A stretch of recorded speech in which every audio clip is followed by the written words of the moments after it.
Maulan na hapon sa inyong lahat, mga ka-reels ko. At syempre, dahil favorite ko ang bitter, pero hindi ako bitter, magluluto ako niyan, guys. Ayan ang aking mga sangkap. Syempre, meron tayong giniling with egg. And of course, ang mga panakot kung tawagin sa Tagalog, ayan, ang sibuyas at bawang. So, yan lang guys, hindi ako naglalagay ng kamatis. Ayoko nun guys, kasi basta hindi ko lang gusto. So, ito lang yung gusto ko. Syempre, lalagyan ko na lang siya ng additional na pampasarap para talaga namang mapapa-unli, kain ka. Pero guys, konti pa rin ako kumain ng ng rice. Hindi rin ako malakas kumain ng ng rice. So, ayan, nag-start na akong magluto. Syempre, ayan lang naman ang aking ginagamit na pangluto ko, guys. Ayan. May maingay sa labas, may nag-i-emergency.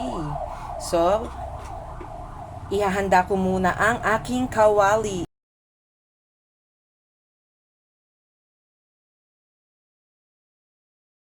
Ayan guys, ginisa ko na ang giniling sa bawang at sibuyas.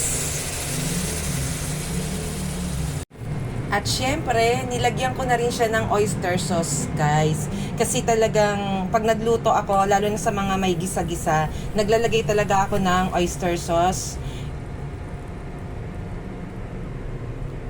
And syempre, nilagyan ko na siya ng konting water para talagang maluto muna yung meat. Pakuluan ko muna siya at least 5 to 10 minutes para naman talagang lutong-luto ang meat natin, guys.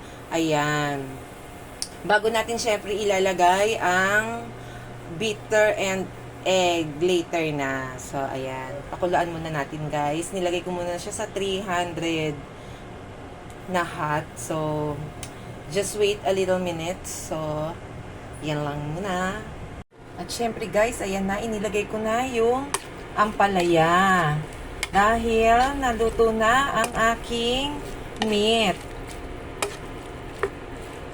Yan, halu-haluin na natin, guys. Siyempre, tatakpan na naman natin ulit ng about 5 minutes para naman siya ay maluto.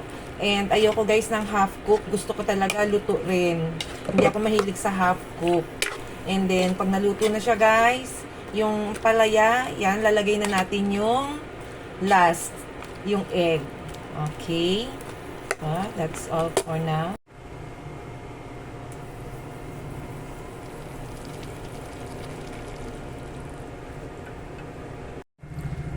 Ayan guys, ilalagay ko na yung egg. And syempre, hahalu-haluin na natin para maluto na and tuluyan na natin tong makain. And ayan guys, pag naluto na yan guys, pwede nang ihain yan. And thank you sa inyong pagtsatsagang manood sa mga videos ko. Till my next video guys. God bless. Bye!